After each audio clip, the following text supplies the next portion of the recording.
Viewers, welcome to Amma's craft. இப்போது French knot எப்படி போடுறதுன்னு சொல்லித்தரேன். ஏற்கனவே 2-3 ஸ்டிச்சஸ்ங்க சொல்லி கொடுத்துருக்கேன். இது ஃப்ரெஞ்சு நாட்டு மானுக்கு போட்டால் நல்லாயிருக்கும்ன்ட்டு குட்டி மானாக போட்டிருக்கேன். இது மான் புள்ளி மானாக இருக்கனால ப்ரௌன் கலரும் எல்லோ கலரும் போடுறேன் எம்ப்ராய்டரி நூலில். இதை நம்ம 3 இழைய எடுத்துக்கலாம். உங்களுக்கு பெரிய டிசைனாக இருந்தாக்கா ஃபுல் இழைய கூட நீங்கள் எடுத்துக்கலாம். அந்த ஊசியில் போட்டிருக்கேன் இல்லையா, அது கேப்புங்களில் நம்ம எவ்வளோன்னா நம்ம இடைவெளி விட்டு போடலாம். இப்போ இது போல் கீழே முடி போட்டு ஆரம்பிச்சிக்கணும். இப்போ மேலே வருது இல்லைங்களா, அந்த நூலை ஒரு 5-6 சுற்று ஊசியிலே சுற்றிக்கணும். 6 சுற்று சுற்றிட்டுனா இப்போ இது இந்த இடம் குத்தி இருக்கு இல்லைங்களா, அது பக்கத்துலேயே கொஞ்சம் தள்ளி குத்தணும். அப்போ தான் அந்த ரவுண்டு பிரியாமல் இருக்கும். இப்படி குத்தும்போது அந்த நூல் லூஸாக இருக்குது இல்லைங்களா, அந்த ஊசிலேருந்து வர நூலை இப்படி பிடிச்சிக்கணும். இப்போ பக்கத்தில் கொஞ்சம் தள்ளின மாதிரி குத்திட்டு அந்த ஊசியிலேருந்து அந்த சுத்தன இடத்துல இருக்க நூல் இருக்குது இல்லைங்களா, இதை இப்படி இழுத்துட்டு இந்த கையில் பிடிச்சிக்கணும். பிடிச்சிட்டு அதுக்கப்புறம் இது நீட்டு ஃப்ரேமில் போடும்போது இன்னும் அழகாக வரும்.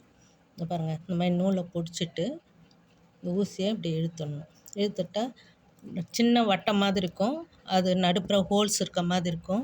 இந்த நூல் அப்படியே இழுத்துக்கணும் முடி இல்லாமல்.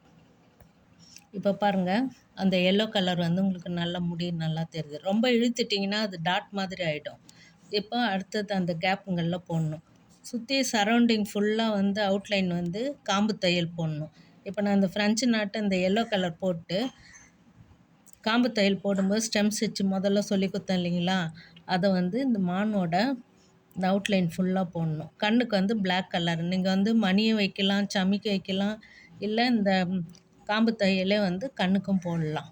இப்போ நான் உங்களுக்கு போட்டுட்டு காட்டுறேன்.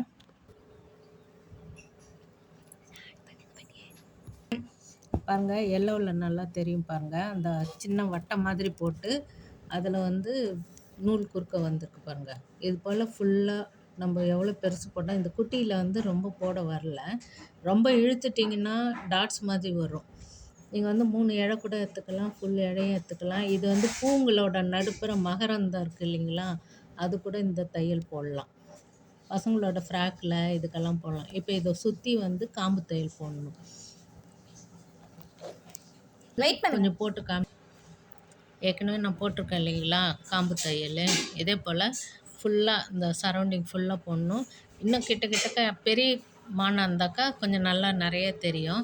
இது சின்னதில் உங்களுக்கு கொஞ்சம் தான் இருக்குது. அங்கங்கே ப்ரௌனும் எல்லோவும் வர மாதிரி போடணும். பூக்களுடைய மகரந்தத்துக்கு போடலாம். செம்பருத்தி பூ போட்டால் நடுப்புற ஒரு மகரந்தத்துக்கு முனையில் இருக்குது. எல்லா டிசைன்களுக்கும் இது ஸ்டிச்சு நல்லாயிருக்கும். இந்த பாருங்கள், மான் பிளாக் கலர் கண் வச்சுட்டு சுற்றிர காம்பு தையல் போட்டு முடிச்சிட்டேன். இது நடுப்புற நிறைய பெரிய சைஸ் உங்களுக்கு நல்லா அழகாக இருக்கும். இது தொட்டு பார்த்தா அப்படியே ஸ்பாஞ்ச் மாதிரி. எல்லா டிசைன்களுக்கும் போடலாம். பசங்களுடைய ஃப்ராக்கு அது எல்லாத்தையும் போடலாம். ட்ரை பண்ணி பாருங்கள். இந்த மாதிரி முடி மாதிரி வரும். ஃப்ரெஞ்சு நாட்டுன்னு இதுக்கு பேர். ட்ரை பண்ணி பாருங்கள். அடுத்த வீடியோவில் பார்க்கலாம். சப்ஸ்கிரைப் பண்ணுங்கள், லைக் பண்ணுங்கள், ஷேர் பண்ணுங்கள், சப்ஸ்கிரைப் பண்ணுங்கள், கமெண்ட் பண்ணுங்கள். கமெண்டே யாரும் இன்னும் பண்ணவே இல்லை. தேங்க்ஸ் ஃபார் வாட்சிங்.